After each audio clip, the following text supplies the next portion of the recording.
Hola amigos, hola Ananía, ¿cómo estás? Benito Marco Antonio, ¿cómo están los oyentes?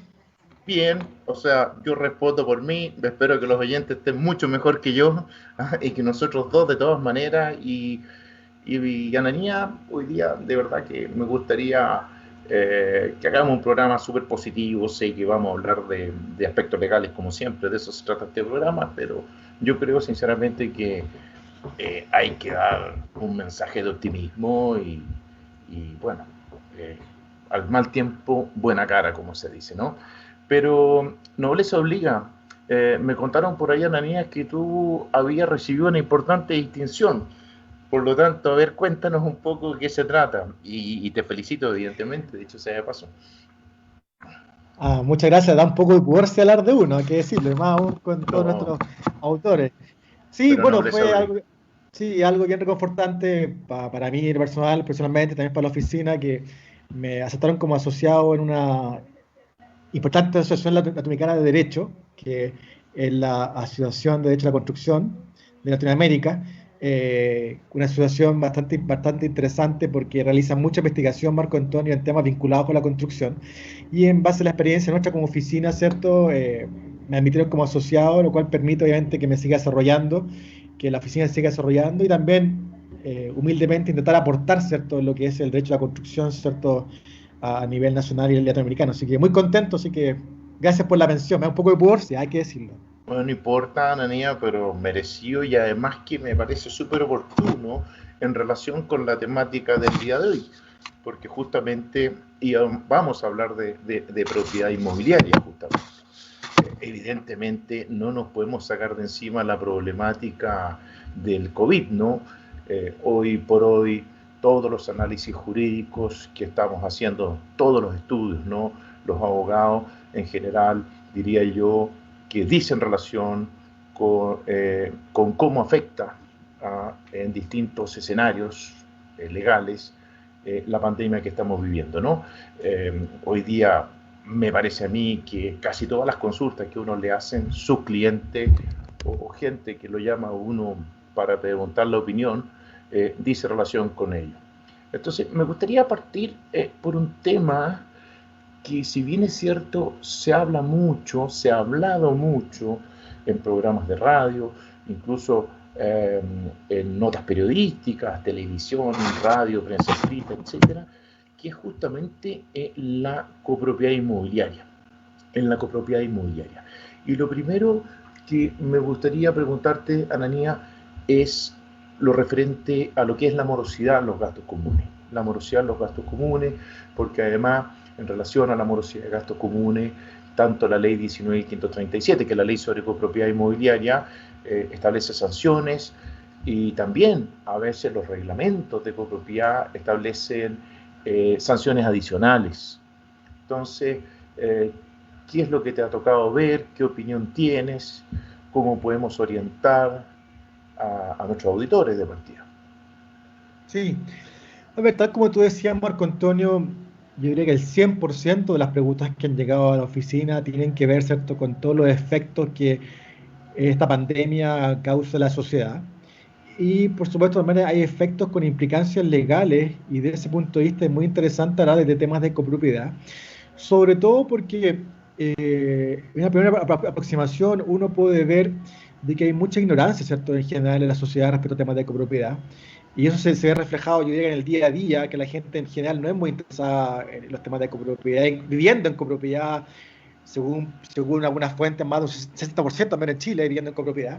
Y por otro lado, con los proyectos de ley que andan dando vuelta, que más que aclarar cosas, confunden y colocan, ¿cierto?, en la mente de las personas nociones equivocadas de lo que es la copropiedad. Y en materia de copropiedad, ¿cierto? Debemos recordar, Marco Antonio, tú haces clase de esto, que este es un régimen de copropiedad. Por lo tanto, este régimen, ¿cierto?, debe seguir funcionando porque si este régimen deja de funcionar, podemos tener serios problemas, ¿cierto?, desde el punto de vista de, por ejemplo, ascensores con malas mantenciones o sin mantenciones.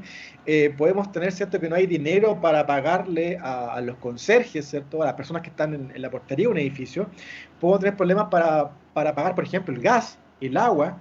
Por tanto, eh, en materia de gastos comunes, ¿cierto? Es importante que tengamos claro nosotros como ciudadanos, como propietarios, de que estos deben ser pagados, si no la copropiedad no puede funcionar.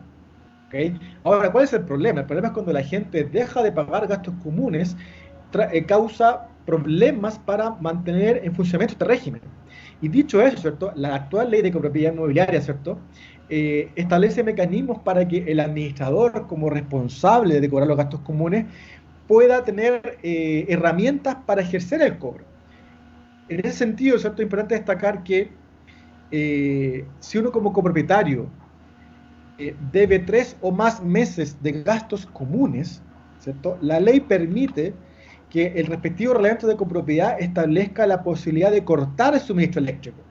De ahí habrá que distinguir si lo puede hacer de forma directa o a través del administrador. Esa es una sanción al no pago de gastos comunes. Por otra parte, si yo como copropietario me atraso mensualmente en el pago de gastos comunes, también la ley de copropiedad establece que se puede cobrar un interés máximo convencional para personas no reajustables o aquel interés inferior que establezca el respectivo reglamento. Hay algunos reglamentos de copropiedad que incluso también establecen la posibilidad de cobrar multas por el atraso en el pago de gastos comunes. Por lo tanto, aquí quiero llegar con esto, que el administrador tiene las herramientas para sancionar o para apremiar a que el copropietario moroso pague esos gastos comunes. Evidentemente. Ahora, nosotros, en caso alguno, estamos fomentando que se le apliquen sanciones a las personas, sino que estamos describiendo las herramientas. Las herramientas y lo que hay hoy en día establecido en la ley. No es que, insisto, nosotros estemos diciendo, mire, o recomendando que se aplique tal o cual sanción. Tenemos muy claro que son tiempos complejos, son tiempos difíciles. Ahora, en estos tiempos difíciles justamente va a suceder, porque no nos engañemos, Ananías, va a suceder que la morosidad va a aumentar. La morosidad va a aumentar. Ese es un dato. A mi juicio, eso es un dato. Entonces, ¿qué podría ser eventualmente, o qué se te ocurre a ti que podría ser la respectiva comunidad para afrontar en lo inmediato o pasar con cierta tranquilidad este periodo complejo? Ahora, claro, si el periodo es muy durable en el tiempo, cualquier solución va a ser francamente compleja, ¿no? Pero al menos por un periodo acotado de tiempo, en lo inmediato por lo menos. ¿Se te ocurre alguna idea, sí, no? Sí. Ahora te lo estoy preguntando porque sé que nos lo han preguntado, ¿eh? Esta es una pregunta tramposa, ¿no? Sí, no, reiterando el concepto, ¿cierto?, de que la realidad supera la norma. Evidentemente, ¿cierto? Yo creo que lo que hay que hacer es más eficiente el gasto común. Y cuando digo más eficiente, una posibilidad puede ser automatizar algunas áreas de un condominio. Otra posibilidad puede ser aquel deudor que está moroso en el pago de gastos comunes, ¿cierto? Intentar llegar a algún acuerdo con él, pactar en cuotas. Por decirlo de alguna forma, un plan de pago, un plan de pago, ¿cierto? Para darle continuidad, ¿cierto? Al régimen de copropiedad. Otra posibilidad puede ser negociar, ¿cierto? Quizás con alguno de los proveedores, ¿cierto? El precio del servicio, no olvidando que hay servicios que son esenciales dentro de un edificio. O sea, intentar reducir costos, en definitiva, ¿no? Exacto. Lo cual no es fácil, ¿eh? No, es muy complicado. Y también, como te mencioné, no contigo lo mencionaba, te lo comento ahora, que han hecho preguntas qué se puede hacer con este famoso fondo común de reserva. Eso, ahí quería ir, usted me adivinó el pensamiento. Sí, le recordamos a nuestros auditores, ¿cierto?, de que el fondo común de reserva, ¿cierto?, está establecido para ser utilizado en casos excepcionales, en casos de emergencia, ¿cierto? Y este fondo común de reserva se va incrementando con el porcentaje, ¿cierto?, de recargos o los gastos comunes que establezca el reglamento de copropiedad, con el producto de las multas, ¿cierto?, que se cobren, con el producto de eventuales ingresos que pueda tener el condominio, ¿cierto? Entonces, en la actualidad nos encontramos que gran parte de los condominios tienen una cantidad importante de recursos en el fondo común de reserva, que puede estar en la misma cuenta corriente del condominio o incluso en un instrumento financiero aparte, como por ejemplo un fondo mutuo. Entonces, si bien la ley, insisto, me establece en forma precisa para qué yo puedo usar los gastos comunes. A mí, lo personal, no sé si tú coincides o no conmigo, Marco Antonio, que es un tema sé que es discutible, el condominio podría hacer uso de parte de esos fondos comunes, pero por un tiempo ilimitado. Y también había consideración del monto de esos fondos comunes, porque si yo me lo voy a gastar, estoy inventando, si yo tengo 1 millón de pesos de fondos comunes y me voy a gastar 1 millón de pesos de fondos comunes, evidentemente estoy desvirtuando el concepto. Pero si yo tengo una cantidad importante de recursos en ese fondo común y vía acuerdo de comité, valga la redundancia, acuerdo, utilizar parte de ellos por un periodo determinado, con la obligación, ¿cierto?, de después restituirlo, a mí me parece que dada la situación país, no me parece para nada descabellado. No, y además que yo agregaría lo siguiente, el fondo común de reserva, porque así se denomina, ¿no? Fondo común de reserva, está para hacer frente a gastos urgentes e imprevistos. Y evidentemente que, si bien es cierto, se está utilizando a veces para pagar en este tiempo, ¿no? O se puede llegar a utilizar para pagar en este tiempo gastos que son periódicos, gastos que son frecuentes. Bueno, hay una realidad que es insolayable. Eh, Dado que no tengo caja en la cuenta corriente para poder afrontar esos gastos que son esenciales, ¿no? Llámese sueldo, llámese calefacción, llámese gas, bueno, todos estos servicios comunes, bueno, eh, mirado con algún nivel de flexibilidad, me parece que es una urgencia, es un imprevisto y en definitiva, si no tengo caja, ¿qué voy a hacer? ¿Voy a salir a saltar un banco? Obviamente que no. En consecuencia, yo te podría decir que es casi un estado de necesidad. Es decir, es a lo único liquidez que le puede echar mano el condominio. O sea, reitero, no es que estemos fomentando que se haga, pero me parece que en un caso de necesidad o de fuerza mayor, de verdad que no vas a tener otra alternativa. ¿Ah? Si el punto quizás es otro, y que también se nos hacía la consulta hace pocos días, es si podríamos acordar por un tiempo eh, no cobrar conjuntamente con los gastos comunes este incremento que vaya a engrosar el fondo común. Porque como tú muy bien decías, Ananía, el fondo común en parte importante se forma por un incremento, ¿no? Un porcentaje X que se recarga sobre el gasto común. Entonces, en muchas comunidades lo que se ha planteado es justamente eso. Oye, para rebajar en cierta forma este cobro de gastos comunes, este monto mensual, ¿qué les parece a ustedes que dejemos por cierto tiempo de efectuar este recargo? Eso sinceramente me parece mucho más complejo porque efectivamente eso la ley no lo permite por ninguna parte, ¿no? Es distinta a la situación anterior en cuanto a si podemos utilizarlo, sí o no, para hacer frente a estos gastos, ¿no? Que se transforman en urgentes, por muy normales y habituales que sean, ¿no? Periódicos, mensuales. Um, pero nuevamente, a veces la necesidad tiene cara hereje y yo creo que en todas estas cosas va a haber que aplicar el criterio. Es súper difícil dar una receta porque en definitiva uno como abogado sabe que en esta última pregunta la ley derechamente no te lo permite. Pero uno también por otro lado entiende que a veces los hechos superan al derecho. Así que es lo que te quería agregar en realidad respecto a tu comentario. Yo creo que en general eso es, yo no seguiría ahondando más en esta materia, ¿no? De lo que es la copropiedad, porque creo que eso es lo inmediato, eso es lo más importante, eso es lo más relevante en cuanto a lo que son deudas, ¿no? Las deudas, sí, ya sea del condominio, porque aquí hay dos clases de deudas, ¿no? En la copropiedad inmobiliaria. Por un lado están las deudas del condominio en general, y por otro lado están las deudas de gastos comunes de cada uno de los copropietarios en particular. Vamos a pasar a otro tema que también ha sido de consulta frecuente, que es el caso de las promesas de compra-venta.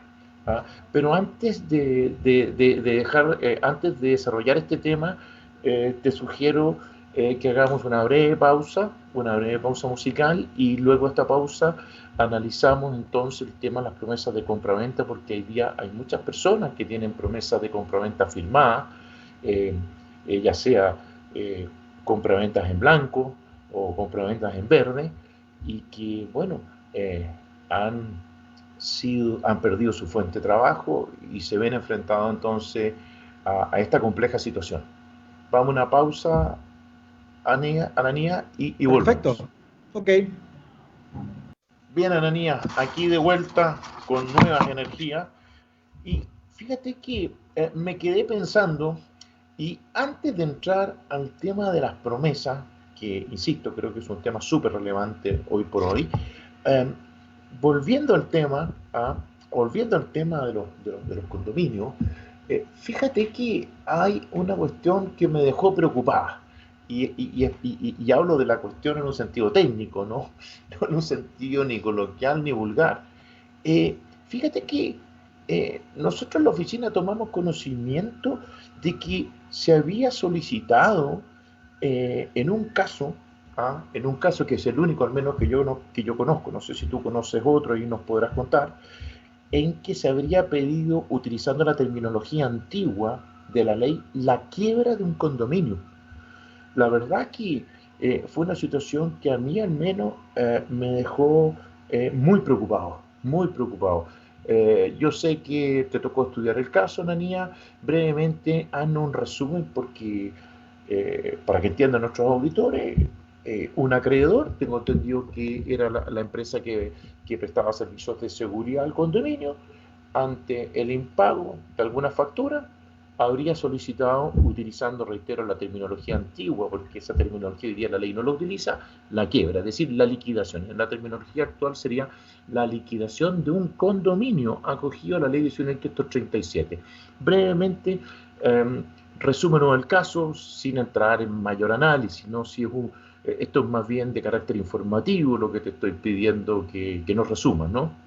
Sí, sí, así es, como tú dices, Marco Antonio, nosotros como oficina experto en temas inmobiliarios y de copropiedad, se nos consultó respecto a este caso, ya está zanjado, aquí ya hay una sentencia, y efectivamente, como tú bien mencionas, un acreedor de un condominio, que era una empresa, es una empresa de seguridad que prestaba servicio a este condominio, al cual se le debían facturas por el servicio que daban, eh, esta empresa terminó pidiendo la liquidación del condominio, esa es la palabra técnica actual, que es la antigua quiebra, como tú mencionas, y en esa causa que se tramitó acá en Santiago, es una causa de Santiago, el tribunal terminó accediendo a la liquidación del condominio, nombró un liquidador, esto es para que entienda nuestro oyente, nombró una suerte de interventor del condominio, el cual, comillas, echó a un lado, ¿cierto?, al administrador y al comité, esto es, el régimen de copropiedad normal entró en una fase de excepción, y este liquidador, ¿cierto?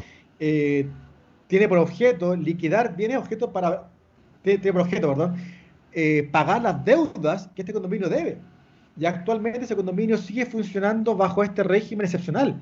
Y es un tema de suyo muy interesante, porque como tú bien señalabas, Marco Antonio, nosotros cuando nos llegó esto quedamos un poco sorprendidos, porque incluso como oficina siempre lo hemos conversado respecto a si este condominio es o no sujeto activo para pedirle esta, comillas, quiebra. Y el hecho de que ya existe un Sujeto pasivo, antecedente, perdón, pasivo, sujeto, pasivo. sí, el hecho de que, pasivo, perdón, el hecho de que ya hay un precedente, evidentemente significa de que esto va a volver a pasar, sobre todo dado el escenario actual. Por tanto, los condominios tendrán que estar preparados, ¿cierto?, para una eventual declaración de liquidación o de quiebra, para que se entienda, por parte de acreedores a los cuales no se les ha pagado sus deudas. Es un tema súper importante y por lo menos para nosotros como abogados que nos dedicamos a esto, muy interesante. Sí, claro. Oye, y Anaría, cuéntame, en todo caso, ¿se han alcanzado en esta liquidación efectivamente a liquidar, es decir, a realizar, a rematar bienes del condominio, o el condominio está saliendo de alguna forma honrosa, se está librando de esta compleja situación? Hasta lo que nosotros hemos investigado, ¿cierto?, en la causa misma, aún no se ha llegado a la instancia de realizar, de vender bienes, sino que se estableció todo un procedimiento, ¿cierto?, de acuerdos con los acreedores, Y entiendo que se habían incrementado los gastos comunes para efectos de pagar a los acreedores. Perfecto. Bueno, no quise dejar pasar esto porque efectivamente me parece que en materia de copropiedad es casi una bomba racismo, es decir, además de ser una primicia de tipo periodístico la que estamos dando, porque no cabe duda, creo que es de los eventos más importantes que he escuchado en mucho tiempo en torno a la copropiedad inmobiliaria, a tener muy en consideración por parte de los comités de administración y para qué decir de los administradores, porque tú mismo acabas de contar que el liquidador llega como elefante en cristalería, ¿no? Y lo primero que hace es sacar a un lado al comité de administración y al administrador y luego ver cómo se van a pagar las deudas y punto. ¿Mm? Y él verá cómo mejor se pagan y ahí no hay tutillas, ¿no? Entonces es una situación compleja. Bueno, Sí, no, yo creo que para cerrar un poco el tema, Marco Antonio, sí, yo creo que es un hito en temas de copropiedad inmobiliaria y evidentemente puede marcar un antes y un después en lo vinculado con las deudas del condominio. sí, porque fíjate que, y claro, íbamos a hablar de la promesa, que ya vamos a hablar, le prometo a nuestros auditores que no va a terminar el programa sin que tratemos ese tema que yo estoy seguro que a más de alguien le interesa y a muchos, si no es que a más de alguien, pero eh, a mí me preocupa esto y por eso que no quise dejar pasar este punto, porque fíjate que me ha tocado leer, estudiar, eh, proyectos de ley, te reitero, notas periodísticas, donde veo mucho cantinfleo en esta materia, ¿no? Mucho cantinfleo, sin ir más lejos. Eh, Era las últimas noticias, ¿no? Unas sugerencias que se Sí, hacía, que sí, lo del leíamos hace IVA. poco, lo del IVA, Sí, facturas exentas de IVA. O sea, o sea, aquí parece ser que muchos están encontrando su minuto para hacerse famosos, incluyendo diputados, incluyendo parlamentarios, y en realidad en vez de transformarse en un verdadero aporte y buscar soluciones permanentes, no solamente para este momento, la verdad que parece ser que cada uno quiere aprovechar su minuto de fama. Y en definitiva, lo único que hacen es confundir a la opinión pública. sí, totalmente de acuerdo. A mí me parece que el tema se transforma en un circo. Hay mucha persona con afán de figurar, como decíamos en el colegio, mucha persona polilla que ve un foco y se tira encima, ¿cierto? Para que lo vean. No, y Eh, todos quieren sí, aparecer sí, en una entrevista, sí, en un parrafito, ¿no? De sí. una nota periodística, etcétera. Más que aclarar dudas, como mencionaba al principio, más que aclarar dudas, perdón, confunden a la gente, Así totalmente, es. y la gente Sí, se queda con nociones erradas de la realidad y cometen errores e incluso horrores al respecto. claro. No, y además que aquí hay una verdad que es insolayable. Vuelvo a insistir sobre ese punto. O sea, lamentablemente, los condominios, por mucho que ahorremos, que rebajemos, que cortemos gastos, para existir y subsistir, van a seguir incurriendo en gastos y eso de alguna forma, lamentablemente, hay que afrontarlos. Uh, Totalmente. por lo tanto, vamos a tener que ponernos abogados, comités de administración y administradores, eh, si bien es cierto, un poco más creativos, pero también realistas. Si los gastos van a seguir existiendo y contra eso lamentablemente no se puede hacer nada, salvo buscar fórmulas como afrontarlos de la mejor forma posible. Y eso va a pasar a nivel país, va a pasar en muchas empresas, en muchas familias, etcétera. Pero lamentablemente nada es gratis en la vida. Todo tiene un costo producirlo, ¿no? Los servicios, los bienes tienen un valor, tienen un costo y contra eso no se puede eh, eh, creer que va a caer del cielo, ¿no? O que va a venir alguien, un buen samaritano, y nos va a prestar esos servicios o nos va a vender esos productos gratis. Exactamente. O que nuestros empleados en los condominios van a trabajar gratis. Eso no es así. ¿Ah? O el administrador, ¿no? El administrador cobra un honorario justamente por administrar.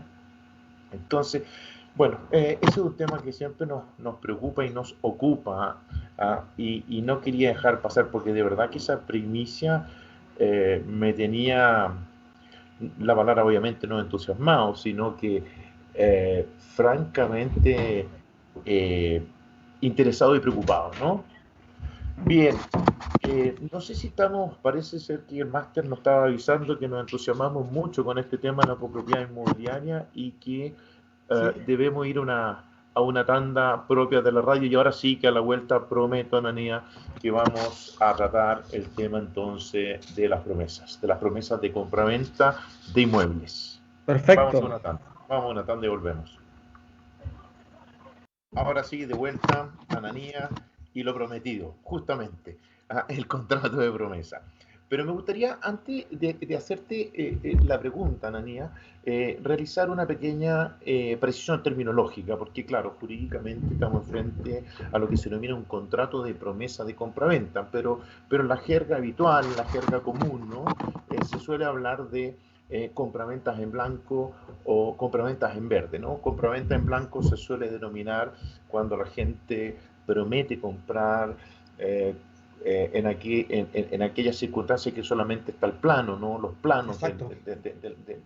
de la futura construcción, y en verde cuando ya han empezado por lo menos no los movimientos de tierra o se ha empezado a construir en definitiva este El futuro proyecto. inmueble, ¿no? Sí. Este proyecto, este futuro inmueble, efectivamente. Pero jurídicamente no es una compraventa, sino que se trata de una promesa de celebrar en el futuro una compraventa. Bueno, y evidentemente aquí hay un plazo, a veces hay un plazo más largo, un plazo más corto, pero donde por un lado entonces la inmobiliaria se obliga a vender en el futuro y uno como consumidor, ¿no? Se obliga a comprar también en el futuro. Pero entre que yo firmo mi promesa, ¿no? Y que el día de mañana esta se hace exigible, es decir, llega el momento de otorgar el contrato definitivo, en este caso un contrato de compraventa, claro que pueden surgir o pueden acontecer muchas situaciones, ¿no? Y la que, bueno, la más lamentable, ¿no? Es que mis ingresos disminuyan o llanamente se vayan a cero, ya sea porque perdí el trabajo o he tenido que afrontar gastos no previstos, bueno, la razón que sea, la razón que sea. Entonces, efectivamente, una consulta que se formula mucho hoy en día es justamente esa. ¿Cómo la hago para zafarme? ¿Cómo lo hago para salirme? Porque esto hay que agregar que todas estas promesas van normalmente aparejado a una multa, a una cláusula penal que no es baja y aún más, muchas veces los promitentes compradores han adelantado parte importante del precio de compra-venta. Te dejo lanzar la pregunta Sí. y luego esta contextualización que he hecho para que los auditores entiendan de qué estamos hablando, ¿no? Sí, no, perfecto. A ver, a mí siempre me ha sorprendido bastante eh, la Ah, liviandad con que las personas firman las promesas de compraventa. Y también un poco más allá, si uno hace memoria, Marco Antonio, porque tú que eres profesor de Derecho Civil, ¿cierto? La promesa de compraventa tampoco a las universidades, a los que estudiamos Derecho, le dan la importancia que quizás esta tiene. Yo sé que tú como profesor de Derecho Civil sí se la das, pero en general yo haciendo memoria, la promesa no es tan relevante como cuando uno se la enseña como si lo hace en la práctica. Eh, y la gente cuando firma una promesa de compraventa de un inmueble, lo hace literalmente a ciegas. Lo hace firmando un documento que es prácticamente un contrato de adhesión, en la cual poco y nada tiene que aportar o que observar, porque si él le moría le dice, ok, entonces no me compres. Y mi opinión es que siempre las personas debiesen asesorarse por un abogado en la firma de una promesa de compraventa. ¿Por qué? Porque no obstante ser preparatorio en la futura compraventa, las condiciones de esa compraventa quedan a firmes en la promesa de compraventa. Las cláusulas de la promesa de compraventa son las que van a tener que ser simplemente cumplidas en la compraventa. Y las personas como firman a ciegas, sin una asesoría legal, terminan siendo, al momento de firmar la compraventa, con una muy poco margen de maniobra en la escritura misma. Y mucho más, algunos se confían en que no, que la compraventa la va a realizar el banco porque lo es con crédito hipotecario. Pero no debemos olvidar que el banco, lo que más le importa, ¿qué es lo que es? Al banco le importa asegurar su crédito. El banco simplemente se va a fijar mayormente en tener bien construida la hipoteca más que en el negocio en sí inmobiliario. Entonces, Eso es un periodo normal que la gente toma, como decía yo, en forma muy liviana la promesa de compra-venta. Y si a eso le sumamos la contingencia mundial de hoy, en la cual hay personas que pierden el trabajo o que le bajaron el sueldo o que tuvieron que renunciar al trabajo, en el mismo que perderlo, se ven enfrentadas a una promesa de compraventa que les es muy difícil, comillas, para que se entienda, salirse de esta promesa. Eh, y ahí, bueno, sin entrar al detalle de las respectivas promesas o de la redacción, lamentablemente yo creo que este es un punto en el cual nosotros como abogados sí somos, comillas, mal necesarios y van a tener que asesorarse por un abogado para intentar o resolver la promesa de compra-venta o modificar la promesa de compra-venta, porque es altamente probable que tengan muy poco margen de maniobra ellos para poder negociar con la inmobiliaria como vendedora. Es un tema realmente muy preocupante, muy preocupante. Y yo creo que ahí los abogados tenemos un rol bien relevante en intentar, no intentar, en asesorar bien a estas personas. Creo que a ti te pasó incluso, Marco Antonio, en la oficina, algo me dijiste el otro día con una ex alumna tuya que estaba muy complicada, sin dar nombres, por supuesto. Obviamente, no, y no es el único caso con el que me ha correspondido enfrentarme, ¿no? Pero efectivamente, el caso que tú me mencionas es de una ex alumna del magíster que yo dirijo, el magíster en Derecho Inmobiliario Registral, y, y estaba muy complicada porque efectivamente había perdido su trabajo, eh, automáticamente dejaba de ser sujeto de crédito, porque además aquí se provoca otro problema.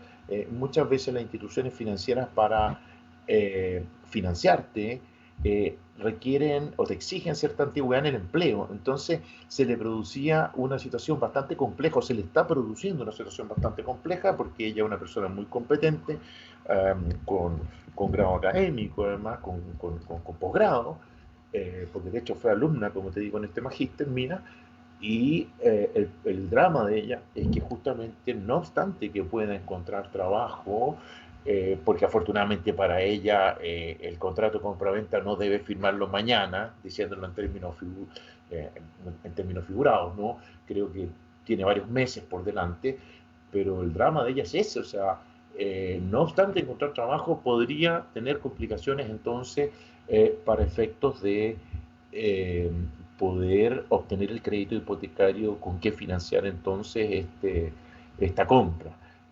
Además que, para mala suerte de ella, en este caso la inmobiliaria tampoco se mostró muy comprensiva, ¿no? Le dieron algo así como 90 días para encontrar una persona que la reemplace en el contrato, ¿no? Ver la forma de ceder el contrato a algún otro futuro comprador. Así que sí, ese es uno de los casos que te puedo contar. Se me han formulado muchas consultas al respecto, y créeme, Ananía, sin entrar en detalles técnicos, es una situación compleja. No es una situación que tiene una fácil solución. Evidentemente depende mucho de cómo esté redactada Exactamente. el contrato. Lamentablemente son redacciones en las cuales tampoco uno intervino, ¿no? Es un poco lo que tú estás contando. Eh, Gente que a veces, no el de mi alumna en este caso, porque por lo menos ella es una persona preparada, ¿no? Una persona que entiende de la materia, a eso me refiero, pero es tan cierto lo que tú dices de la liviandad, que a mí me ha tocado asesorar a personas que la promesa la firmaron en la sala de venta delante de un vendedor. O sea, Exactamente. así es sencillo. O Y un sea, formato estándar. y en un formato estándar, etcétera, etcétera, etcétera. Así es Un que, comentario, Marco Antonio, que creo que nosotros lo hemos conversado en nuestras tertulias jurídicas que tenemos, ¿cierto? Eh, es impresionante que siendo la firma de la promesa de un inmueble una decisión de vida, una inversión de vida, las personas la toman tan a la ligera. A mí en verdad me sigue sorprendiendo. sí, yo creo que ahí hay un tema cultural, evidentemente, hay un tema cultural, y también quiero refrendar algo que tú dijiste.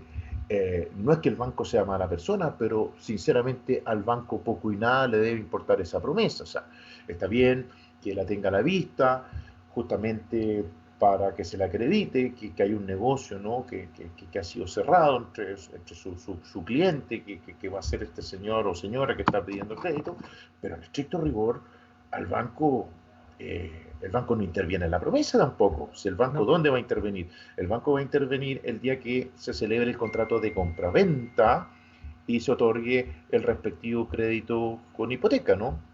así Así es es. que, bueno, es lo que hemos conversado. Yo creo que siempre es bueno, Ananía, recordarle a nuestros auditores, y yo siempre lo hago, dónde se les puede contactar a ustedes, dónde se les puede ubicar, porque de verdad son tantas las consultas que uno recibe bueno, por lo menos uno se siente ayudando, colaborando eh, con personas que solamente a veces lo llaman para consultarle y otras definitivamente bueno, que se transforman en clientes de uno, ¿no? Pero no necesariamente eso, sino que son personas a veces que tienen solamente dudas. ¿Dónde te pueden contactar, Ananía? Sí, bueno, la página web de la oficina es www.sepúlveda.escudero.cl, es ahí, es Y, y mi correo es a de Ananías, g de González, a de Álvarez, arroba sepúlveda y escudero.cl, y como tú bien dices, disponible para cualquier consulta que puedan tener nuestros oyentes, ¿cierto? Que con toda confianza nos escriban, ¿cierto? Yo siempre digo, oye, la primera pregunta es gratis, la gente se asusta, ¿cierto? Cuando le escribe o a ver un abogado. Nosotros personalmente aún no tenemos, ¿cierto? El loro ni el cosito de pirata, y estamos disponibles para poder ayudar en lo que se pueda. No, y además lo que uno siempre le dice a la gente, ¿no? O a las personas que se contactan con uno, es que uno feliz de ayudar, obviamente en la medida de la disponibilidad de tiempo que uno también tiene, ¿no? Porque claro, uno también trabaja para vivir, ¿no? Pero, pero teniendo disponibilidad, uno feliz, ¿no? De poder dar un consejo, una orientación, ¿m? Al menos a ese nivel, a nivel de consejo u orientación. Evidentemente, reitero, eh, uno tiene lamentablemente el mal hábito de tener que trabajar para vivir y es lo que hay nomás, ¿no? Bueno, Ananía, otro tema que lo tocábamos en el programa pasado, pero creo que en el ámbito inmobiliario, tan complejo como es la situación de la promesa de compraventa, es decir, esta compra en blanco, compra en verde, está el tema del arrendamiento. Eh, yo en particular me alcancé a referir algo a él cuando estaba terminando el programa, a raíz de una pregunta que hizo Claudio, el abogado Claudio Escudero. Sí, lo Pero, pero, recuerdo. pero me gustaría que retomáramos este tema, porque esta otra situación también que ha sido, eh, eh, la verdad, muy debatida, eh, opiniones que no están muy claras, incluso respecto de abogados.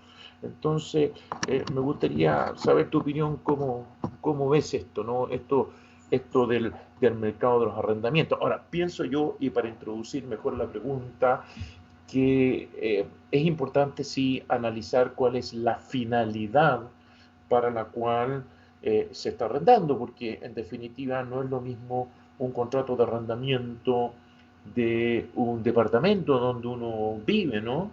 Que quizás un local comercial que uno lo ha arrendado justamente, por ejemplo, en un mall, y en un mall que ha sido cerrado por acto de autoridad, ¿no? Entonces, yo Exacto. creo que, o sea, no hay una sola respuesta, me imagino, ¿no? Para esto. Sí, tal como tú mencionas, eh, el tema del arrendamiento, en general, el tema de los contratos, ¿cierto? Como el arrendamiento, como la compraventa, como la promesa, han sido ampliamente discutidos, ¿cierto? Por los abogados. Y aquí un poco me remito a lo que dije hace un rato. La realidad superó la norma, o sea, no hay norma alguna que se coloque en el caso que estamos viviendo ahora. Y en ese sentido, como tú mencionas, habrá que hacer el distingo, ¿cierto?, de si la contingencia, el problema está en un contrato de arrendamiento de una vivienda residencial o en un negocio. Eh, Porque claro, yo si vivo en un departamento, va a ser bien difícil que pueda invocar, ¿cierto?, un caso fortuito, fuerza mayor, si yo sigo viviendo ahí y nadie me ha impedido usarlo. Claro, En hay como que cambio, se bien cuesta arriba, ¿no? Porque exacto. ahí claro, si yo no tengo cómo pagar, eh, ahí, bueno, tendré que acercarme, ¿no? Al dueño y ver cómo podré renegociar, o reprogramar, ¿no? Esta deuda, Exactamente. pero ahí me parece difícil poder alegar un caso fortuito, ¿no? No, no, Porque tú estás utilizando la exacto, propiedad arrendada, ¿no? exacto. Es un tema que no debemos perder de vista porque vámonos a lo central, Marco Antonio. ¿Cuáles son las obligaciones y derechos de las partes en un arrendamiento? Primero que todo, el arrendatario, esto es el que está usando el inmueble, su derecho es a usar la cosa y su obligación es pagar por la renta. Claro, esas son las Eh, eh, obligaciones esenciales. O sea, entonces, como se dice en clase, la cosa y el precio. Aquí el precio exacto, es una renta de arrendamiento, ¿no? Y exacto. la cosa es la cosa que se entrega en arrendamiento. Así Claro, de fácil, ¿no? y en el caso en cuestión, ¿cierto? Que estamos hablando, el arrendatario no se ha visto impedido de usar la cosa. Por lo tanto, malamente puede argumentar, ¿cierto? La cuarentena, el COVID, para no pagar la renta. El hecho que haya quedado sin trabajo, que evidentemente es un hecho lamentable, no implica que él no puede pagar la renta y usar la cosa. Distinto es, como tú bien mencionas, en el caso de un lugar comercial en un mall. Si como consecuencia de un acto de autoridad, como no ha podido, ¿cierto?, abrir su local, es obvio, él no ha podido usar la cosa. Y ahí quizás van a entrar en juego otras normas, otras reglas, pero en ambos casos, ¿cierto? Yo recomiendo, a priori, sin haber visto el contrato, por supuesto, intentar llegar a acuerdo con el arrendador y viceversa. Claro, obvio. No, o sea, eso es lo primero que uno tiene que recomendar. O sea, uno recomienda siempre, si tiene algún poco, digo yo, de criterio profesional, es justamente ante cualquier conflicto, ante cualquier problema, primero conversar con tu contraparte, tratar de acercar las posiciones y siempre negociar de buena fe. ¿Ah? La buena fe Aquí, yo creo que es súper sí, importante. fundamental. Retoma algo que se me quedó el tintero, Marco Antonio, a propósito de lo que hablábamos en la promesa.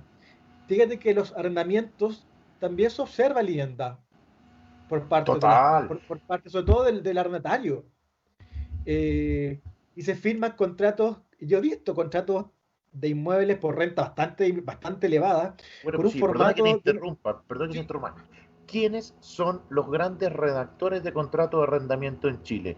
Nosotros los abogados, no, personas como yo que hago clases de derecho civil, disculpe que sea tan autorreferente, no, por pero cierto. quiero ser exagerado, estoy exagerando la pregunta.